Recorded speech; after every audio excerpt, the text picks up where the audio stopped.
జై శ్రీమన్నారాయణ. భాగవత గోష్ఠికి దాసోహాలు. ఓం అస్మద్గురుభ్యో నమః.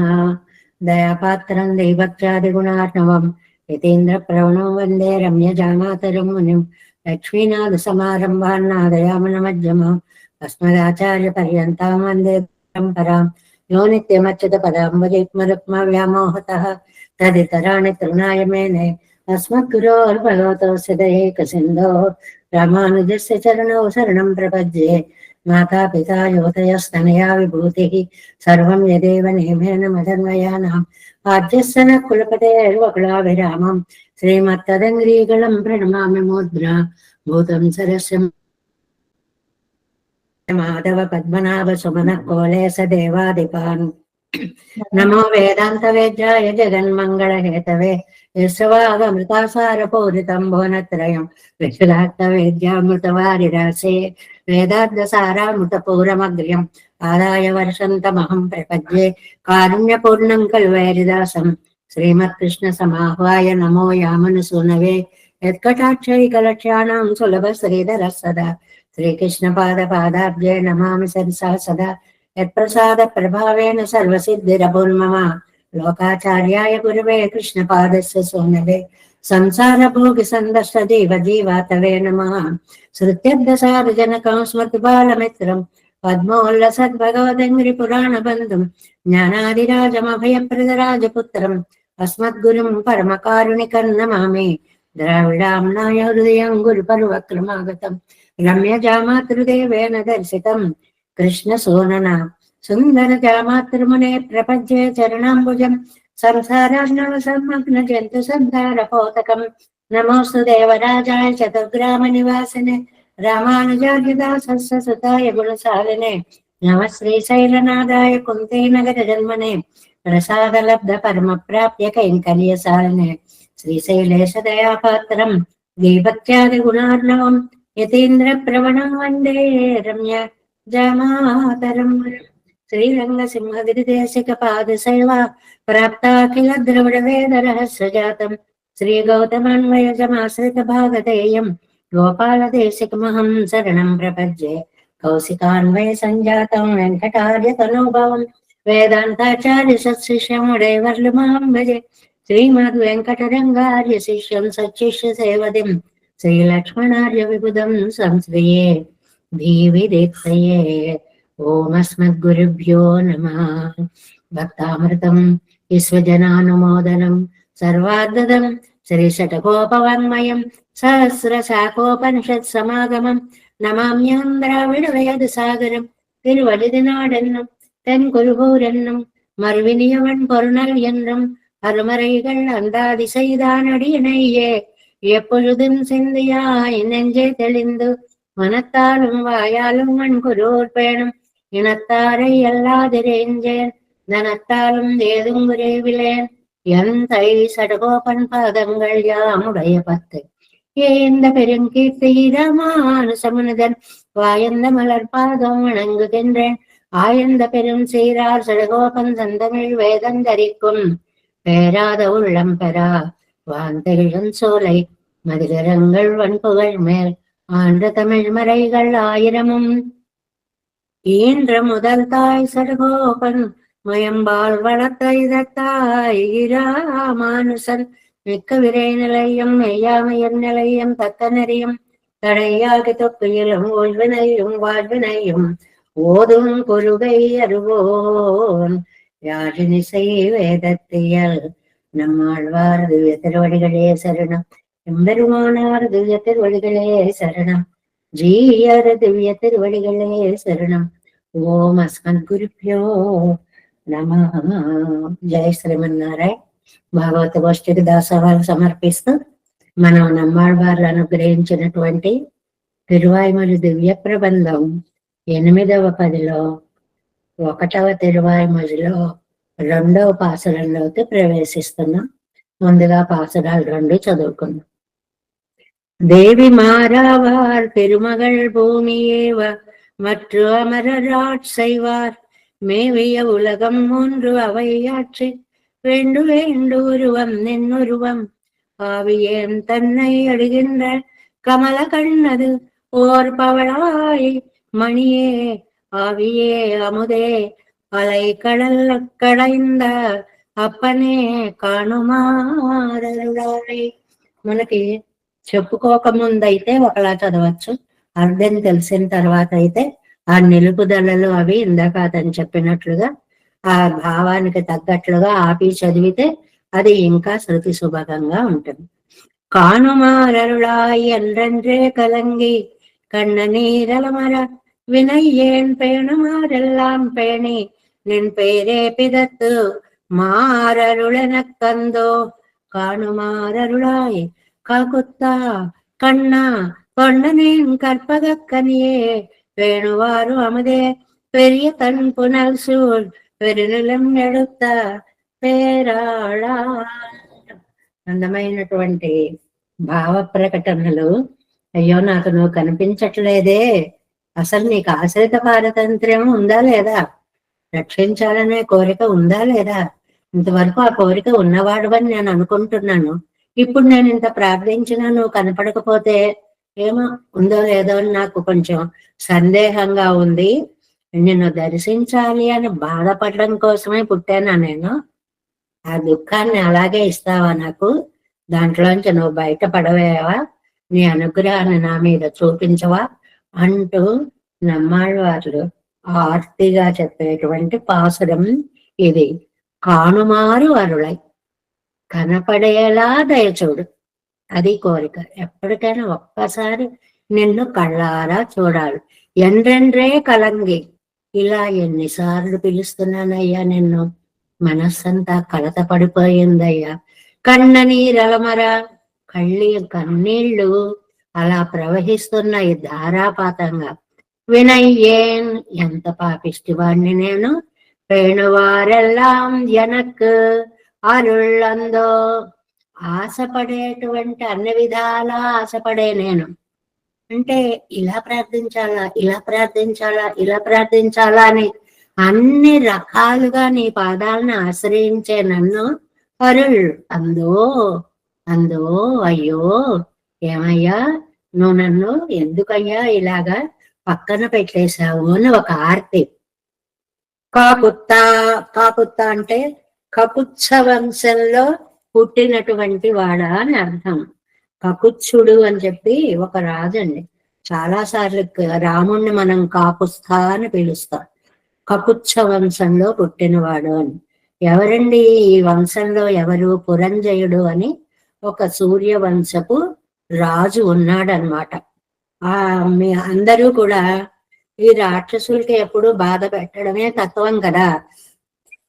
కాబట్టి వాళ్ళు ఏం చేశారు, బ్రహ్మ విష్ణువుల దగ్గరికి వెళ్ళి మేము ఈ బాధలు, రాక్షస బాధలు పడలేకపోతున్నాము, మీరు ఎలాగైనా రక్షించండి అని ప్రార్థించారు.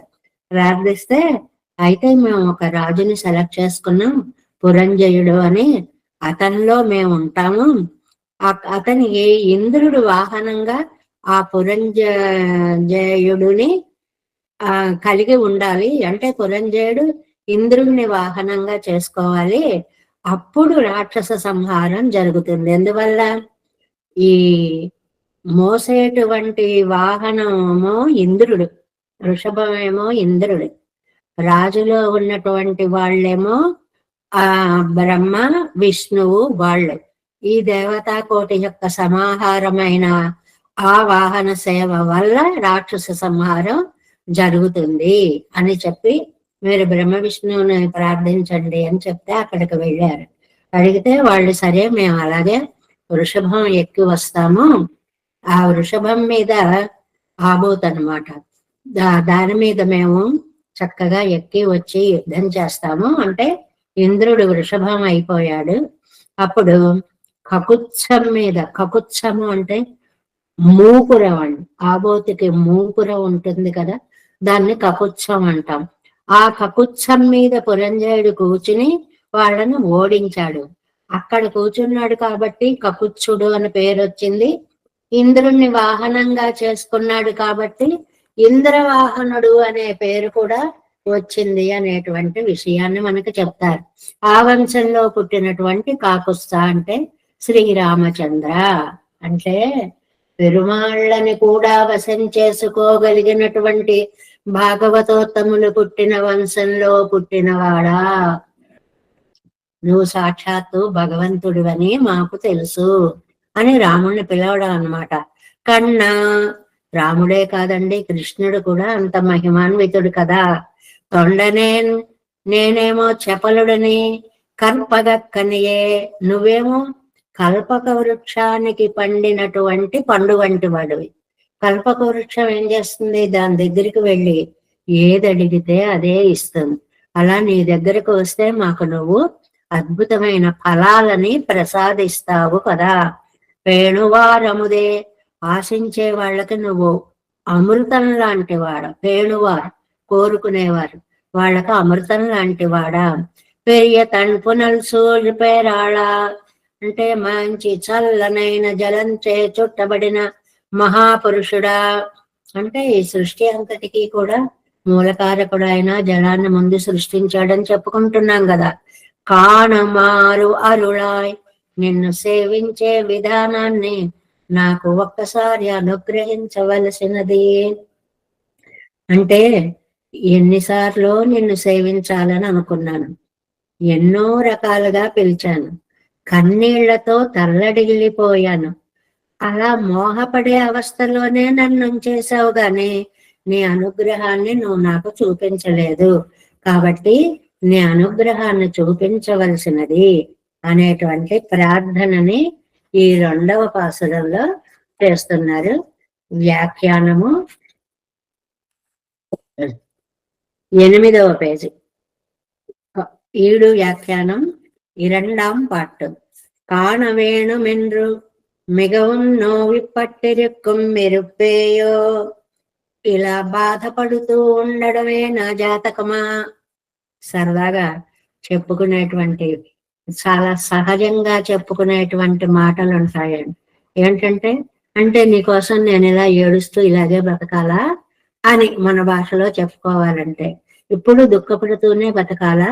ఎన్నిరత్తు చేయదరుడప్పారు, ఇదేనా నీ ఆలోచన, ఇంతకంటే మీకు ఏం తోచట్లేదా. ఆ తరుళ பார்த்தது నానింగన్ పడామే ఉన్నై కాణుంబడి కృపై పణ్ణి అరుళ వేణం ఎంగిరారు. నేను అలా బాధపడకుండా అనుగ్రహించి నీ దర్శనాన్ని నాకు ఇవ్వవలసినది అని ప్రార్థిస్తున్నారు ఇందులో అని.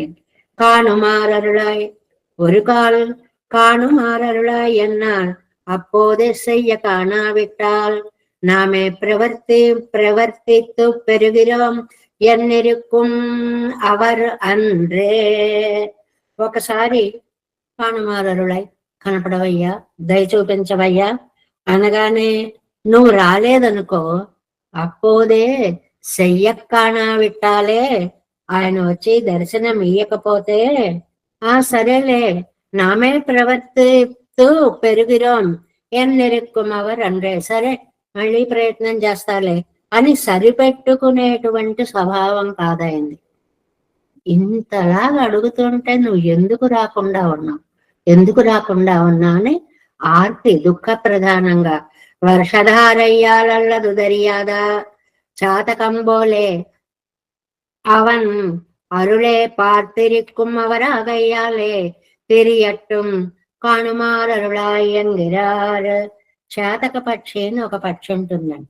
అదేం చేస్తుందంటే, వాన పడేటప్పుడు భూమి మీద రాలేలోపు ఆ వాన చినుకుని తాగి దాహం తీర్చుకుంటుంది.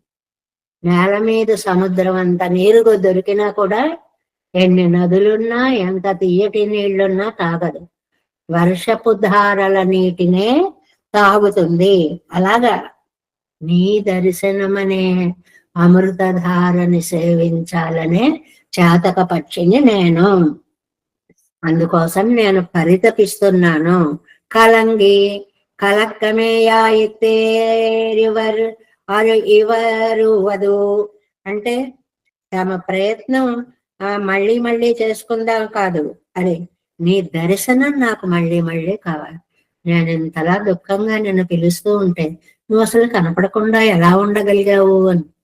మనకి ఒక లక్షణం చూడండి, ఎవరైనా మన పేరు బట్టి పిలిచారనుకోండి, అంటాం, వస్తున్నా అంటాం. ఏదో వెంటనే ఒక ప్రతిస్పందన వస్తుంది. నీకెందుకయ్యా ప్రతిస్పందన రావట్లేదు? నేను ఎంతగా పిలుస్తున్నా కూడా మాట్లాడకుండా ఉన్నావు. నా మనస్సంతా కలతతోటి నిండి ఉంది. ఈ కలత ఒకసారి వచ్చి ఒకసారి పోవడం కాదు. చూడండి, రెండ్రే పలకాలం వార్త ఇదివే. అది దుఃఖమే దుఃఖమే దుఃఖమే. పురంబేయం ఒరు పుగలుండు రెక్కలిరే అత్తై పత్తదు. సరేలే, ఉంటే ఉండే, మనకేమిటి అనుకునేలాంటిది కాదనమాట. కలంగి కలక్తమే యాయిత్ ఏరి వరువదు జటిలం చీరవసనం. కన్న నిర్మల జటిలం చీరవసనం. నార చీరలు ధరించినటువంటి, జడలు ధరించినటువంటి అన్నను చూసి కలత పడిపోయిన భరతుడు లాంటిది నా మనస్సు అంటున్నారు ఆళ్వారు. ఇది ఒక అద్భుతమైన దృశ్యం అని మనం చాలా సార్లు చెప్పుకున్నాం కదండి. ఎందువల్లంటే అన్నను ఎలాగైనా సరే తీసుకురావాలని భరతుడు ససైన్యంగా బయలుదేరి వెళితే ఒక చెట్టు కింద ఉటజేయే, ఎంత బాగుంటుంది ఆ శ్లోకం.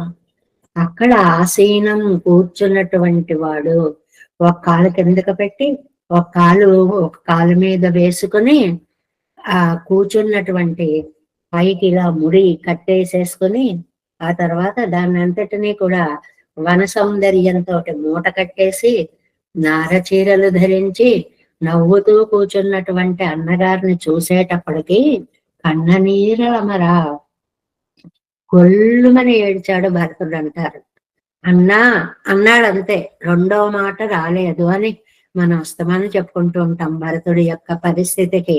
అలాగా ఆయనకి ఎంత దుఃఖం కలిగిందో ఇవాళ నమ్మాళ్ళ వాళ్ళకి అంత దుఃఖం కలుగుతోంది. నిరంబిన వేరిగళుక్కు పరివాహం బోలే కలంగిన కలక్కం ఉళ్ళడ అంగామల్ కన్ననీరాయి ప్రవహియా నేర్పం. నిండిపోయినటువంటి సరస్సు పైకి ఎలాగైతే పరివాహం బోలే పైకి ఎలాగైతే పొంగిపోతుందో అలా లోపల కలిగిన కలత కంటి నీరుగా మారిపోయి కన్న నీరా ప్రవహియా నిర్కం. కన్నీళ్లు నిండిపోయి అలాగ జల ప్రవాహం. దీన్ని కన్నీరు మున్నీరుగా అంటారు, సముద్రంలాగా అని అర్థం అన్నమాట. వినయ్ ఎంత పాపాత్ముడనో కదా, ఇరుక్కో మున్బు ఇవ్వనక్కై ఆణవాసై పట్టారు కలంగి కన్న నీరు పాయందరివారిల్లై కిడేరు. ఇంతకు ముందు భగవద్ విషయాన్ని పొందాలి అని ఇంతగా ఏడ్చిన వాళ్ళు ఎక్కడా కనపడరండి. ఏమో ఉన్నారేమో, కానీ ఆళ్వారి దుఃఖం చూస్తే ఇంతకు ముందు ఎవ్వరూ ఇలా బాధపడినటువంటి వారు లేరు. కాణమేణం ఎంగిర ఆశాలేశముడయార్కు తన్నై కాటి அவர்கள் கண்ண நீரையுந்துடைக்கும் அவனை ఆశై పట్టుకడయ్యా. అదే భగవంతుడు, ఆ భగవంతుడిని దర్శించాలి అని మనకి చిన్న ఆశాలేశం, కాస్త ఆశ ఉన్నా వారికి తనని తాను దర్శింపచేసి వీళ్ళకి ఆనందాన్ని ఇచ్చి వీళ్ళ ఆనందాన్ని చూసి తాను ఆనందపడేటువంటి వాడు.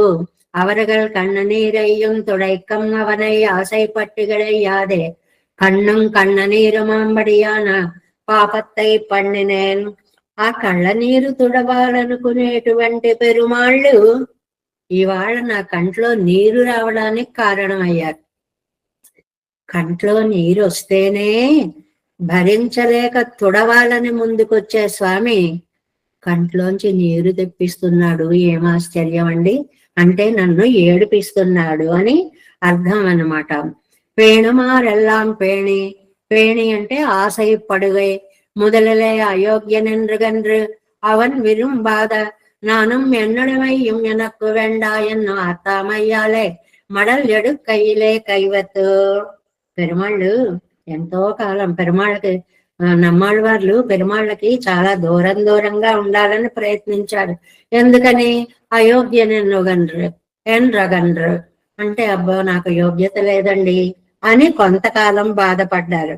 ఇప్పుడు ఇంకోసారి అవన్ విరుంబాదనానం ఎన్ ఉడైమయ్యం ఎనక్కు వెండ. ఆ పరమాత్మ కోరనటువంటి నేను గాని నా సొత్తుగానే నాకు వద్దు అనుకున్నారు కొంతకాలం. ఆతామయ్యాలే ఆ దుఃఖంతో మడలెడుక్కయిలే కైవైతు, అది మడలెక్కేంత వరకు వచ్చిందనమాట. మడలెత్తే ప్రయత్నం చేశారు, చెప్పుకున్నాం మనం. పలపడియం ప్రపత్తి పన్ని ప్రణయరోషం తలయెడుతుకిలాయి పదుంజెయ్ద విడత్తిలం. ఎన్నోసార్లు ప్రణయ రోషంతో స్వామిని దూరం చేసుకున్నారు. ఇలాంటి పరిస్థితులన్నీ కూడా నేను తప్పించుకుని ఇప్పుడు నీ పేరే పలపడియం ప్రపత్తి పన్ని, ఎన్నిసార్లు నిన్ను ప్రపత్తి చేస్తున్నానో. ప్రణయ రోషం తల ఎడుతూ కిలాయి పదుం చేద విడతిలం. అది ఆ ప్రణయ రోషంతో స్వామిని దూరం చేసుకోవడం అనేది ఒకప్పుడు, కానీ ఇప్పుడు ఆ పరిస్థితి మారిపోయింది. నిన్ పేరే పిదత్తు మారు అరుళల్ ఎనక్కు, అంటే నీ పేరే జల్పించేలా, జల్పించడం అంటే అక్రమంగానైనా సరే అదే పేరు అదే పేరు అదే పేరు చెప్పేటువంటి పరిస్థితిని తీసుకుని వచ్చావు ఎందుకయ్యా స్వామి అంటున్నారు. పేణుమారెల్లాం పేణి, పేణుగై ఆసప్పడిగై. పేణుగై అంటే కోరుకొనుట అని అర్థం. కోరుకొనుట, పెరుమాళ్ళని ఎప్పుడు చూస్తానా ఎప్పుడు చూస్తానా అని చెప్పి ఆశపడి, కొన్నాళ్ళేమో మొదలలే అయోగ్యనన్ను కరుత్తు, ముందేమో నాకు అర్హత లేదు అని చెప్పి కొంతకాలం దూరం అయ్యారు ఆళ్వారు. అవన్ విరుంబాద నానం ఎన్నుడైమయ్యం ఎనక్కు వేండ, ఆయన ఆదరించినటువంటి ఈ శరీరము ఇది కూడా ఇవన్నీ నాకు వృధా, నాకేం వద్దు అని ఎన్నో ఆత్తామయ్యాలే మడలెడుక్కయ్యలే కైవైతు. ఆ దుఃఖంతో బాధతోటి కొంత మడలు ఎత్తే ప్రయత్నం దాకా కూడా వెళ్ళారు, అంటే రోడ్డున పడ్డారు అన్నమాట. పలపడియం ప్రపత్తి పన్ని, అబ్బో ఎన్నో రకాల ప్రపత్తి చేశారు. ఆ తర్వాత అంటే ఆళ్వార్లు ఏ ఏ మానసికమైన భావాలను అనుభవించారో, వరుసగా ఎన్ని పనులు చేశారో నమ్మిళ్ళయ్య గారు వాటిని అన్నిటినీ చక్కగా చెప్తున్నారు. ప్రణయరోషం తల ఎడుత కిలాయ పదం చేయదా విడత్తిలం, అంటే ప్రణయరోషంతో స్వామిని దూరం చేసుకోవడం. ప్రణయరోషం అంటే చాలా ఇష్టమైనటువంటి వాళ్ళు, ప్రేమ కలిగినటువంటి వాళ్ళు ఇంత ఆలస్యంగా వస్తారా, ఇంత ఇదా అనేటువంటి ఒక ప్రేమతో కూడిన కోపాన్ని నటించడం పెరుమాళ్ళ పట్ల. నేను பெயரே பிதத்து அருள் எனக்கு, நீ எனக்கு అరుళ பார்த்தபடி నేను పేరే పిదత్తుమారాయ్ విట్టదు. అంటే భగవంతుడితో మనకి సహజ సంబంధం ఉంది కదా, అన్ని పద్ధతుల్లో ఇన్ని సంబంధాలు ఉన్నవాడు ఎందుకు నన్ను రక్షించకుండా ఉంటాడు అనే ఒక ఆర్తి కనపడుతోంది. నేను ఉన్నాయి பெறாத వ్యసనத்தாலே உன்னுடைய திருநாமங்களை சொல்லி అక్రమమాగా కోపిడంబడియో, నీ మీద ఉండేటువంటి ఆ ప్రేమతోటి అక్రమమాగా నీ పేరు ఇష్టం వచ్చినట్లకి, అంటే ఎక్కువ ప్రేమ కలిగినప్పుడు క్రమ పద్ధతి ఉండదు, అటు ఇటు ఇటు అటు మారుతూ ఉంటుంది. అలా పిలిచి నీ ఎనక్కు పన్నం కృపై நீச்ச விஷயங்களை ஆசைப்பட்டு கூப்பிடும் அது தவிர்ந்து நம் பெயரை சொல்லி கூப்பிடு పండినోమాగిలిని ఎన్నై ఇరుక్కిరాయో. అది ఏంటి అని అంటే, నేను ఆళ్వార్లు ఎన్ని రకాల ఆశపడ్డాలో అన్ని రకాల ఆశపడుతున్నారు. అందువల్ల పరమాత్మతో మనకి సహజమైనటువంటి సంబంధం ఉంది కాబట్టి, ఇది సహజమైనటువంటి సంబంధము. ఇది ఏమవుతుంది, హద్దులు దాటిపోయి పరిమళ యందు ఆ ప్రేమ ఒక్కొక్కసారి కోపడేలా చేస్తుంది, ఒక్కొక్కసారి కనపడితే చాలనిపిస్తుంది, ఒక్కొక్కసారి వద్దు నా దగ్గరకు రావద్దనిపిస్తుంది. ప్రేమ వల్ల అనేక భావాలు కలుగుతూ ఉంటాయి అనేటువంటిది. సంసారిகள் వ్యావృతియో, సంసారుల కంటే వేరు. అండ్ ఆళ్వార్ల యొక్క పరిస్థితి, సంసారుల మంది ఏముందండి, కనపడితే చూస్తాం లేకపోతే సరే అనుకుంటాం. ఆళ్వారు అలా కాదు, కనపడకపోతే నేను బ్రతికి ఉండలేను అని అంటున్నారు అన్నమాట. எனக்கு வேண்டுவது என் அபிமதம் பெற வேண்டாவோ வினையேம் பேணுமாறெல்லாம் பேணி பேணுதல் ఆశయపడుదల్ ఆశయపడం వడియెల్లాం ఆశయపట్టు ఎన్ని రకాల ఆశ పడచ్చో అన్ని మార్గాల్లోనూ నేను నిన్ను పొందడం కోసమని ఆశపడ్డాను. పలపడిలో ఆశయపాటు ఎన్నెల్ ఉండు. అన్ని మార్గాలు ఉన్నాయండి ఆశపడడానికి అని అంటే చాలా పద్ధతులు ఉన్నాయి. ఆశయపాటిని ఉండు. వగుత్త విషయத்தில் ఆశై సహజ సంబంధం గల విషయం. వగుత్త విషయం అంటే పెరుమాళ్లతో మనకి సహజ సంబంధం ఉంది. సహజ సంబంధం అంటే మన తల్లిదండ్రులతో మనకు ఉండేటువంటి జన్మతః ఏర్పడిన సంబంధం లాగా పెరుమాళ అనుగ్రహం వల్లే ఈ శరీరం వచ్చింది కాబట్టి ఇది వగుత్త అంటే సహజమైనటువంటి సంబంధం. అది ఒక క్రమ పద్ధతిలో ఉంటుంది. అది అలా కాకుండా నువ్వు తప్ప నాకెవరూ లేరు అనేటువంటి భావం తీవ్రమయ్యేటప్పటికీ ఒక ఆర్డర్ అనేటువంటిది పోతుంది అన్నమాట. అది హద్దులు దాటి ప్రవర్తిస్తూ ఉంటుంది. అప్పుడు ఏం చేయాలనిపిస్తుంది? పల వழியுண்டோ ஆசைப்பட்ட பாட்டிலென்னி ఉండు. వగుత్త విషయத்தில் ఆశై అభిమత విషయத்தில் ఆశై. ఇక్కడ రెండు సహజ సంబంధం ఒకటి ఉంది, తనకి ఇష్టమైనటువంటిది ఒకటి ఉంది. ఏదో రోగి పాలే కోరాడు వైద్యుడు పాలే కోరాడు అన్నట్లుగా అసలు సంబంధం ఉంది, మనందరికీ ఉంది, మనం గుర్తించాం. నమ్మవాళ్ళు దాన్ని గుర్తించారు. సంబంధము ఉంది, గుర్తింపు ఉంది.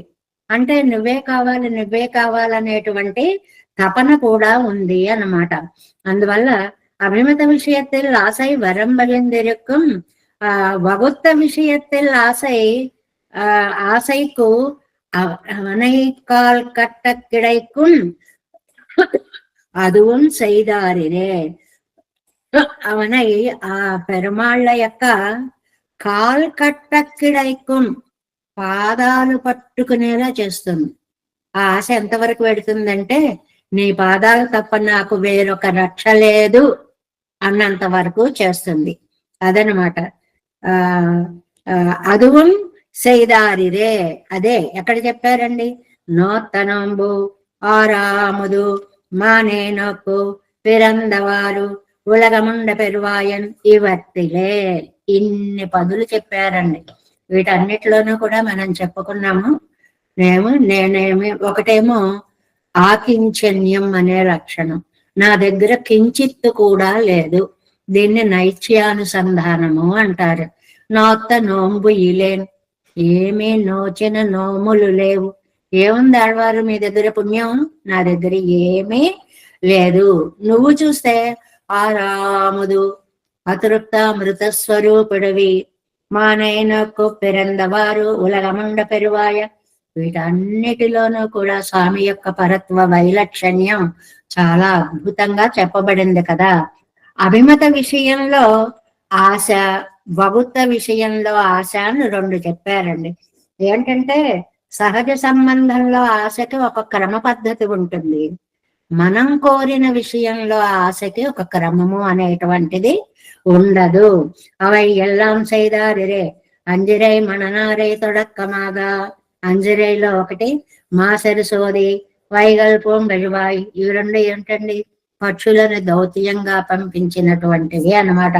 పొన్నెల గాళేరిత్యాదిగడిలే అంటే క్రమం లేదు. ఏది చెయ్యాలనిపిస్తే అది చేయడం, తనే ప్రార్థించడం, పక్షుల్ని పంపుతానండం, మడలెక్కుతానండం, మీరా మీరా మీరా ఎవరు చెప్తారు అనడం. ఇలా ఆ లోపల ఉండేటువంటి భావ తీవ్రత వల్ల క్రమ పద్ధతి అనేటువంటిది లేకుండా ఉంటుంది. ఇప్పటి పేణుమారెల్లారం పేణియం. ఈ విధంగా ఎన్ని విధాలుగా ఆశపడి కూడా నిన్ పేరే పిదత్తమారో నీ ఎనక్కు అరుళం అరుళ్ ఎంగిరార్. ఇంతలా చేసినా కూడా చివరికి ఫలితం నిన్ను పొందలేకపోయానే. అది నమ్మాళ్ళవార్ల యొక్క ఈ పద్ధతి కాబట్టే ఆ పద్ధతి. అది కాకపోతే ఇది, ఇది కాకపోతే అది. పోన్లే చివరికి ఫలితం పొందానా? లేదు. నీ దయ మాత్రం రాలేదు.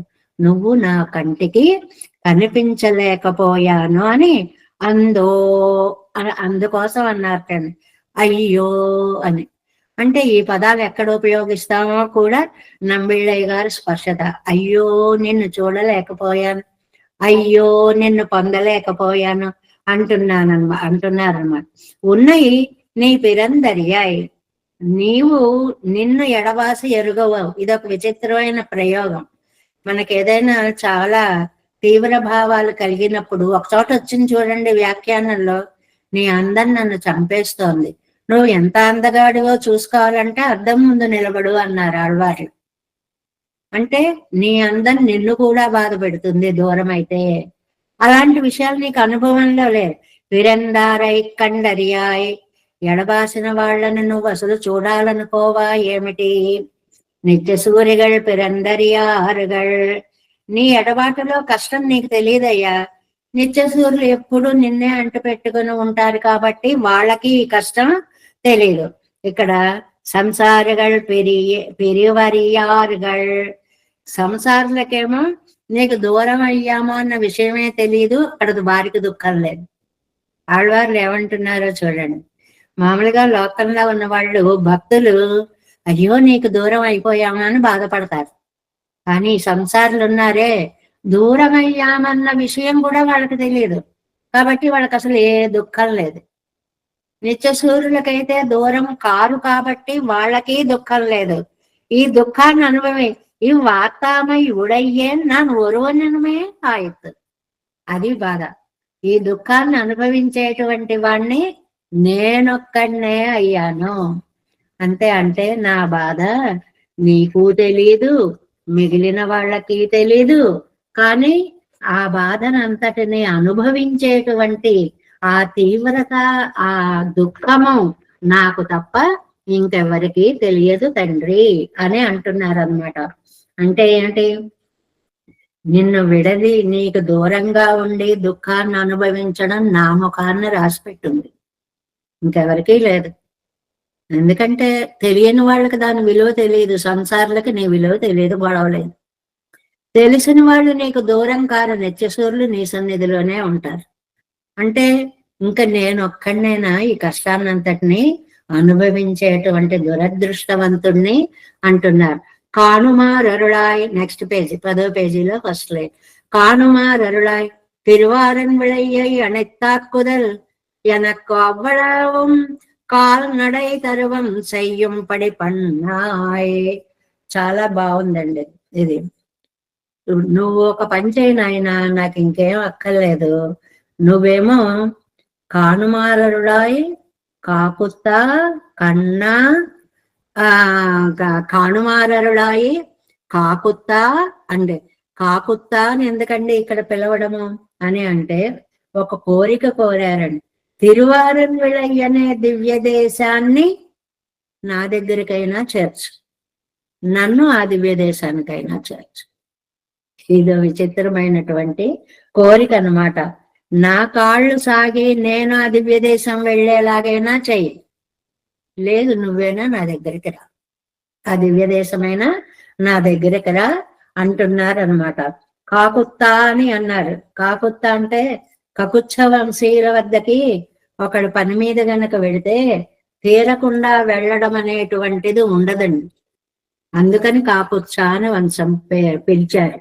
నీ దగ్గరకు వచ్చినటువంటి నాకు నా కోరిక తీరకపోవడం అనేటువంటిది ఉండకూడదు కదా, అందువల్ల నువ్వు కకుత్స వంశీయుడివి కదా. ఇందా కకుత్స అనే పేరు ఎందుకు వచ్చిందని చెప్పుకున్నాం. ఇంద్రుడు వృషభం మీద వృషభ రూపంగా వస్తే పురంజేడులో బ్రహ్మ విష్ణువు ఇద్దరూ కూడా ప్రవేశించి ఆ రాక్షస సంహారం చేశారు. కకుత్సం అంటే మూపురం, మూపురం మీద నిలబడి ఉన్నాడు, కూర్చుని ఉన్నాడు కాబట్టి ఆయనకి కాకుత్సుడు అని పేరు వచ్చింది. ఆ వంశంలో పుట్టాడు రామచంద్రుడు అని చెప్పుకున్నాం కదా. అంటే ఏదైనా ఒక కోరిక తీరాలి అంటే కాకుత్సుల దగ్గరికి వెళ్ళండి. అదే మనకి కాళిదాసు రఘువంశంలో కూడా చెప్తాడండి. కౌత్సని వృత్తాంతాన్ని చెప్తూ, నువ్వు ఎక్కడికి వెళితే నీ కోరిక తీరకపోవడం అనేది ఉండదో అక్కడికి వెళ్ళు అని చెప్పి రఘుమహారాజు దగ్గరికి పంపిస్తాడు అని చెప్తారు. చాలాసార్లు చెప్పుకున్నాం కదా, రఘుమహారాజు దగ్గరికి వెళ్ళిన యాచకుడు దాతగా మారిపోతాడు. కావలసిన దానికంటే 100 రెట్లు ఎక్కువ ఇస్తే కదా మనం మళ్ళీ దాతలం అవుతాం. అందుకోసం నువ్వేం చేయాలంటే, నువ్వు కాకొచ్చుడివి, మరి నేను వచ్చాను, నా కోరిక తీరకుండా ఎలా వెళ్ళిపోమంటావు? నీ దగ్గరికి వచ్చిన వాళ్ళు కోరికలు తీరకుండా వెళ్ళరట కదా, మరి నేను వచ్చాను, నేను మాత్రం ఎందుకు కోరిక తీరకుండా వెళ్ళాలి అనేటువంటి ఒక అందమైనటువంటి భావంతో ఈ కకుత్స శబ్దాన్ని ఇక్కడ వాడారు అని చెప్తారనమాట. అందుకే విష్ణు పురాణంలో ఒక శ్లోకం ఉంది, ఏమిటి? సయ్యద్దిన కార్యవసాదుపేతా కకుత్స వంశే ముఖా ప్రియాంతే. కకుత్స వంశీయుల వద్దకు ఒక పని మీద వెళ్ళినటువంటి వాళ్ళు, వాళ్ళ కోరిక తీరకుండా వెళ్ళడం అనేది ఉండదు. కకుత్సవంసే విముఖాః ప్రయాంతి. అది నా కకుత్సవంసే విముఖ ప్రయాంతి. కకుత్సవంశీయుల దగ్గరికి వెళ్ళినప్పుడు కోరిక తీరకుండా వెళ్ళడం అనేది ఉండదు. నీకు ఆ పేరుంది, నేను కోరికతో వచ్చా, నా కోరిక తీరకుండా ఎలా పెడతాను అనుకుంటున్నావు? నీ పేరును నిలబెట్టుకోవడంకైనా నువ్వు నన్ను రక్షించాలి. ఇదో అందమైనటువంటి బెదిరింపు అన్నమాట. ఇదిగో నీకు నీ పేరు నిలబడాలి అంటే నన్ను రక్షించు అని. అక్కడ రామచంద్రుడి గురించి రూపసంహననం లక్ష్మీం సౌకుమార్యం సువేషతాం దదృశు విస్మితాకారాః వనవాసినః. దదృశు విస్మితాకారాః. అది వాళ్ళు రామచంద్రుడు అడవికి వచ్చినప్పుడు ఆ రూప సంహననం, రాముని దివ్య దేహము దివ్య సౌందర్యానికి నిలయంటండి. అందమంతా మూట కట్టుకుంటే రామచంద్రుడు అయ్యాడు. లక్ష్మి అంటే శోభ అని అర్థం. అన్ని అవయవములలోనూ సౌందర్య శోభ నిండిపోయినటువంటి వాడు రామచంద్రుడు.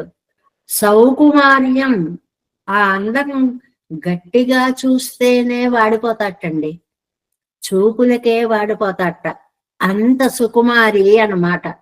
మనం కొంతమందిని లౌకికంగా తెల్లటి వాళ్ళని చూస్తూ ఉంటాం, ముట్టుకుంటే ఎక్కడ మాసిపోతారో అనేటువంటి భయంగా అంత తెల్లగా అంత అందంగా అలా ఉంటారు. ఈ మనుషులే ఇలా ఉంటే సాక్షాత్ శ్రీరామచంద్రుడి యొక్క సౌందర్యాన్ని చెప్తూ దదృశు విస్మితాకారాః. అసలు ఆ రూపాన్ని అలా చూసేటప్పటికి మహర్షులు కూడా అలా ఉండిపోయారు. ఏమిటి అందం, ఇంత అందంగా. అందానికి నిర్వచనం చెప్పమంటే ఒక ఆయన చెప్పారు, కళ్ళు తిప్పుకోలేనిది, దానికి అందం అని పేరు.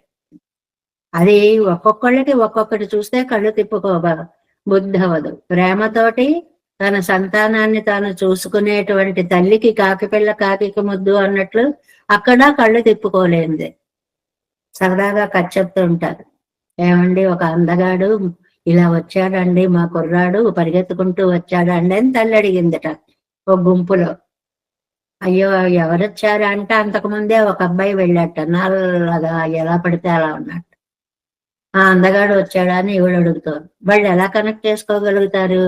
అప్పుడు అందుట, తల్లి కళ్ళకి పిల్లాడు ఎలా ఉన్నా వాడు అందంగానే కనిపిస్తూ ఉంటాడు, లేకపోతే సృష్టి ఎలా నడుస్తుందండి? అందంగా లేవని తల్లిదండ్రులు వదిలేస్తే లోకమంతా ఏమైపోతుంది? కాబట్టి దదృశు విస్మితాకారాః, ఆశ్చర్యపూరితమైన మనస్సులతోటి లక్ష్మీం సముదాయ శోభయ్యే సౌకుమార్యం అనుకూలకు వడుతు పార్క పొరాదిరుక్కై.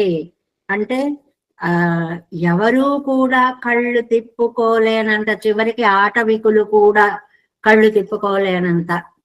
అది మనం ఒక మాట చెప్పాను చూడండి, లేడి మీద రామచంద్రుడు బాణం వేయడానికి ఎక్కువ పెడితే ఆ లేడి పారిపోదుటండి.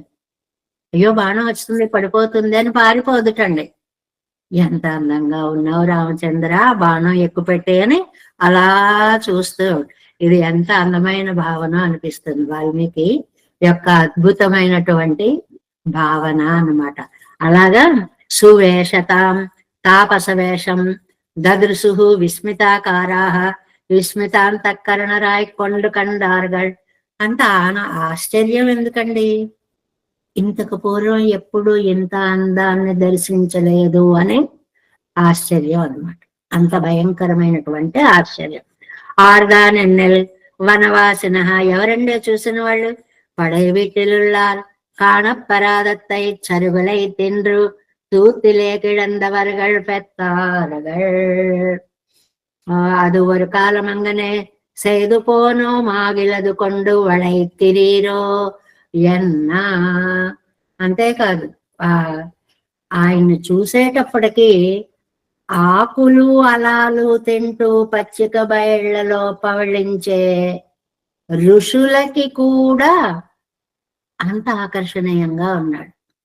అంటే ఈ ప్రపంచాలు సౌందర్యాలు వీటన్నిటినీ చూసేటువంటి దృష్టి అనుమాత్రం లేని ఇంద్రియ జయము కలిగిన మహర్షులకి కూడా, వారికి కూడా పడై వీటిల్ உள்ளார் కాణపెరాదత్తై చెరుగులై తిండ్రు, చెరుగుల ఎండుటాకులు అవి అనే తింటూ ఆ అడవుల్లో ఉండేటువంటి తూర్తిలే నేల మీద పడుకున్నటువంటి కిడందగారు పెత్తారుగారు, అలాంటి ఋషులు చూశారు.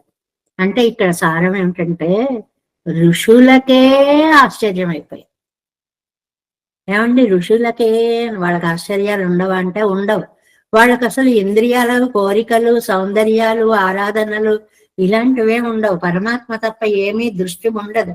అలాంటి వారు రామచంద్రుణ్ణి చూసేటప్పటికి అలాగా ఉండిపోయారు. వనవాసుల దగ్గరికి ఇలాంటి దర్శనం ఇచ్చాడు స్వామి అని. అది ఒక కాలం మంగనే సైదు పోనో మాగిలదు కొండు వళైకిరీరో ఎన్నా. ఏమండి, ఎన్నిసార్లు ఇచ్చాడండి అని అంటే, వాళ్ళ యొక్క ఋషుల యొక్క తపస్సు వాళ్ళు మనోనేత్రంతో దర్శించగలిగిన శక్తిమంతులండి. ఈ చక్షువులతో చూడడం ఒక ఎత్తు, ఆ చూసిన దాన్ని మన పలకం మీద ముద్రించుకొని భావన ప్రపంచంలో దాన్ని ధ్యానిస్తూ లీనమైపోవడం ఒక ఎత్తు. అంతటి విస్మయ దృష్టిని కలిగించాడు అన్నమాట. ఎలాగట, ఎలా కనపడ్డాడు? కన్నా ఋషిగడికే అండ్రికే. ఏమండి, మహర్షులు కాబట్టి వాళ్ళకి అలా కనపడ్డా? కాదు కాదు. తాసామా విరభూత్ శౌరి స్మయమా అనముఖాంబుజ. గోపికలందరూ కూడా ఎంత అందమైన ఘట్టం అండి. వాళ్ళు ఆ మల్లె పొదల్ని, వాటిని వీటిని మీ పక్కనున్నాడా, మీ పక్కనున్నాడా అని సడన్ గా మాయమైపోయేటప్పటికి అది మళ్ళీ ఎలార మీ పొదల మాటున లేడు కదమ్మా, చెప్పరే అమ్మా, ఇక్కడ దక్కున్నాడా, ఈ కుంజంలోనా, ఈ పొదరింట్లోనా, ఇక్కడ అక్కడ అంటూ అనుకునే వారి మధ్య తాసాం ఆవిరభూత్ శౌరి స్మయమాన ముఖాంబుజ. వాళ్ళకు కనపడ్డాడండి. ఎలా కనపడ్డాడు? నవ్వుతూ కనిపించాడు. అది విశేషం. ఈ నవ్వు అనేటువంటిది భగవంతుడిచ్చినటువంటి వరం అండి. ఎప్పుడూ కూడా ముటముటలాడుతూ ఉండకూడదు. తెచ్చిపెట్టుకుని ఎంతసేపు నవ్వగలవండి అంటే తెచ్చిపెట్టుకోక్కర్లేదు. ముటముట లేకుండా ఉంటే చాలు, అది నవ్వినట్టుగానే ఉంటుంది. అది అందరూ ఏదో స్మిత పూర్వ భాష, స్మిత ఉత్తర భాష అని రామచంద్రుల్లాగా నవ్వుతూ ఎవరుండగలరు? కానీ కొంచెం చిరునవ్వుతో ముఖం ఉంటే, నా ముఖం ఉంటే అనకూడదండి. ఎందుకు అలాగే ఉండాలి? ప్రయత్నం చేయండి. ఎన్ని తెలియనివి అలవాటు చేసుకున్నారు, అలా ఇది కూడా అలవాటు చేసుకుంటే బాగుంటుంది అని చెప్తున్నారు అనమాట. స్మయమాన ముఖాంబుజ అంటే అర్థం అది. చిరునవ్వుతో కూడిన ముఖ పద్మము కలిగిన వాడు గోపికల మధ్యలో ఆవిర్భవించాడు గోపాలకృష్ణుడు అని చెప్పి, అంటే ఎంత అందమైన వాడివయ్యా, నీ కోసం ఆర్తితో తపించేవారు అటు మహర్షులైనా సరే, ఇటు గోపికలైనా సరే. విచిత్రం ఏంటంటే ఆ మహర్షులే గోపికలుగా అవతరించారని కూడా భాగవతం చెప్తుంది మనకి. వారిని వీరిని కూడా ఆనందింప చేసినటువంటి తొండనేన్ కర్పగ కనియే. ఇంకా చివరికి ఏమంటున్నారు? కల్పవృక్షపు పండు వంటి వాడు. మనకి అసలు కల్పవృక్షమే తెలియదు, దాని పండు ఎలా ఉంటుందో అసలే తెలియదు కదండి. దాన్ని ఆ అభూతోపమానని మనం అన్వయించుకోవాలి. ఊహాతీతమైనటువంటి సౌందర్యం అని చెప్పడానికి అన్నమాట. అందుకని ఆ கண்ணா ఋஷிகள் అందుకే தாசாமா விரபூத்தென்ன இடைச்சுகளுக்கும் கொல்லத்திலக்கே இடையேற்கும் காட்டித்திலையோ புறம்பே தேடிப்போர் இருதன் தொண்டனே கற்பக கனியே శబ్దాలు విషయంగళిలే అన్యపరనాయ్ అవత్తిలే చేపలనాయి తిరిగిరయన్నయి. నా బతుకు చూస్తే ఈ ప్రపంచం, ఈ శబ్దాలు, ఈ తిండి, ఈ విషయాలు ఇందులో గిలగిలలాడుతూ కొట్టుకుంటూ ఉన్నటువంటి నేను అత్తయి తవిరిస్తూ ఉన్నాయి సర్వస్వదానం పండినవని. అవన్నీ ఏమీ నాకు లేకుండా చేసి నీ సర్వస్వాన్ని నాకు ఇచ్చావా తండ్రి అంటున్నారు నమ్మాళ్ళవార్లు. రేణువా రమదే నీయే వందు విజానింద్రాల్ అల్లోం ఎన్నాదార్కు నిర్దిశయ భోగ్యనానా అవనే. ఇప్పుడు ఆశపడే వాళ్ళకి అమృతమైనటువంటి వాడు అని అర్థం. అంటే ఆ మంచి చల్లటి నీటితో నిండినటువంటి ఈ భూమండలాన్నంతటిని చల్లబరచిన స్వామి అదే చెప్తున్నారు. పెరిగే ఇచ్చారు ఆరునైపోయిన ప్రణయం కొండ జగత్తయ్యడుతూ. అది ప్రళయం కొండ జగత్తు, ప్రళయకాలంలో జలముతో చుట్టబడినటువంటి ఈ భూమిని ప్రళయార్ణవం సూజంద మహాపృథివయే అది నిన్నం ఉద్ధరిత పెరియోనే. దానిని మహావరాహ రూపంతో ఉద్ధరించినటువంటి పెద్దవాడా, గొప్పవాడా. కాబట్టి నిన్ను ఎవరు స్వీకరిస్తే వారికే నీ వల్ల కలిగిన ఉపకారం వల్ల వాళ్ళు నీకు సర్వదా కృతజ్ఞులై ఉండవలసినదే. ఉన్నయ్యా చెప్పడదల్ ఆపత్తై అరివిత్తల్ చెయ్య మాట్లాద జగత్తై ఎండ్రో. ఆవేళ భూమి ఉందండి, భూమి స్వామి నాకు ఆపదొస్తోంది, నాకు ప్రళయం వస్తోంది, నువ్వు రావాలి రక్షించాలి అని ఏమన్నా కోరిందా? అది కోరలేదు. అయ్యో ఇలాంటి పరిస్థితి వచ్చిందే అని రక్షిత్తదు, రక్షించేశావు. భూమి కోరకుండానే రక్షించేశావు. నీ అరియాపత్తుండా మత్తనై ఎండ్రో రక్షిక వేండువదు. అంటే ఆపద తెలిస్తే చాలు రక్షణ దాన్ని చూసి నువ్వు చేసేసావు కదా. పేరాళా నువ్వు పెద్దవాడివయ్యా. ఎందుకని రక్షతిల్న అళవల్లాద రక్షకనుడయ్యా పారిప్పు. అంటే రక్షణ కంటే రక్షణ చేయాలని ప్రయత్నమే గొప్పగా ఉంది. ఈ మాటలు ఏదో పదములు ట్విస్టింగ్ లా ఉంటాయి, కానీ భావం ఏమిటంటే రక్షించడం ఒక పని, ఆ రక్షించాలనే కోరిక ఉండడం ఒక పని. ఇక్కడ ఏమవుతుందంటే రక్షించడం కంటే ఈ కోరిక మరీ పెరిగి పెరిగి పెరిగి రక్షించకుండా ఎలా ఉండగలను అనేటువంటి స్థితిలోకి తీసుకువెళ్తుంది అన్నమాట. అలా లోకాన్ని రక్షించావు. ప్రళయార్ణవంలో మునిగేటువంటి భూమికి రక్షణని కల్పించావే తండ్రి, నన్నెందుకు నువ్వు రక్షించవు? ఇప్పుడు ఎంతసేపు నమ్మాళ్ళ వాళ్ళకి ఆవేదన ఇదే. నిన్ను చూడాలనుకుంటున్నాను. ఆ ఋషుల మధ్యలో వారికి స్మయమాన ముఖాంబుజహాన్ని చిరునవ్వుతో వెళ్ళి రక్షించవు. వాళ్ళకి కనపడ్డావు. నాకు చిరునవ్వు లేకపోయినా పర్వాలా, కనిపిస్తే చాలు. అసలు చిరునవ్వు లేకుండా నేను ఉండను ఆడవారు అయితే అలాగే కనపడు. మరి ఆవేళ గోపికలకు కనిపించవు. ఆ మాత్రం నా అదృష్టవంతుణ్ణి కాదా నేను? పేరాళా ఎంత అందమైనటువంటి పెద్దవాడా, ఏమిటయ్యా నీ పెద్దరికం? కోరిన వాళ్ళ మనస్సుకి సంతృప్తి కలిగించకపోతే నీకేం పెద్దరికం ఉంది చెప్పు? నీ పెద్దరికాన్ని నువ్వు నిలబెట్టుకోవాలంటే నువ్వు నాకు కనపడాలి. ఇది అందమైనటువంటి సమన్వయము అన్నమాట. ఇందులో కానుమారు అరుళాయి ఎండ్రే కలంగి కన్ననీరలమర. ఆ ఉద్విగ్న స్థితిని ఎలా చెప్తున్నారంటే దయచూడన్న భావం ఇక్కడ వరకు ఉండడం వేరు. ఈ భావం ఎక్కువై కళ్ళల్లోంచి నీరుగా ప్రవహించడం వేరు. ఇది భావన, ఇది క్రియ. ఈ భావ తీవ్రత చేత ఈ క్రియాకలాపం జరుగుతోంది.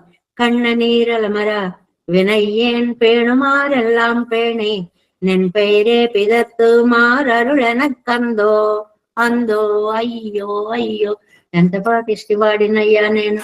కాణుమారరుళాయ్ కాకుత్తా కన్నా பொன்னனேன் கற்பகக்கனியே வேணுவாரமுதே பெரிய தன் புனல் சூழ் பெருநிலம் எடுத்தா பேராளா. దేవేశం కోలనాదం నతైత మనసం పద్మనాభం రమేశం లోకార్యం కృష్ణయుగ్మేన నిగమ శిరో యోగి భట్టార కవచ గోవిందం పూరనాదేన శాసులు కేసేంద్ర సింధుం జటీంద్ర మాలాదృద్యామనాద్యో మమృది నిధుదే రామ పద్మార్చనాథ திருவருண்மால் சேனை முதலீசர் கோபன்னாதமணி சீரியப்பண்டார் மணக்கால் நம்பி சென்றாமாழ வந்தார் குருமாலாதரர் குருகை பிறார் கம்பாமி திராசர் கோவிந்தர் கூரேசர் பட்டர் வேதாந்தமணி இருக்கண்ணர் கம்புடைய நம்பிள்ளை இவர் ஈழத்தற்கே எந்த மாதவர் பற்பனாவர் இவர்களாளர் திருவடி ஒன்றிய தேவ பெருமாள் கை கொண்டருளம் திருமலை யாழ்வார் பதங்கள் முன்னென்னுள் சேரந்தனவே நமோஸ்து தேவராஜாய் चित्रग्रामनिवासने रामानुजार्यदासस्य सुताय गुणसारिणे नमः श्रीशैलनाथाय कुन्तीनगर जन्मने प्रसादलब्ध परमप्राप्य कैङ्कर्यसारिणे श्रीशैलेश दयापात्रं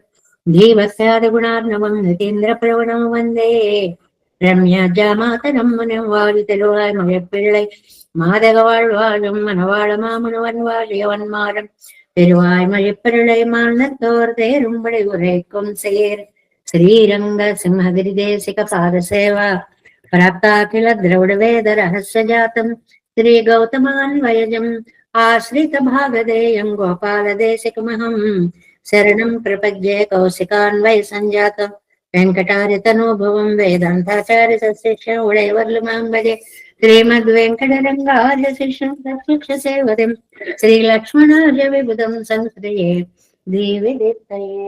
ఓం అస్మద్గురుభ్యో నమః. జై శ్రీమన్నారాయణ. భగవతి గోష్ఠికి సాత్సంగా.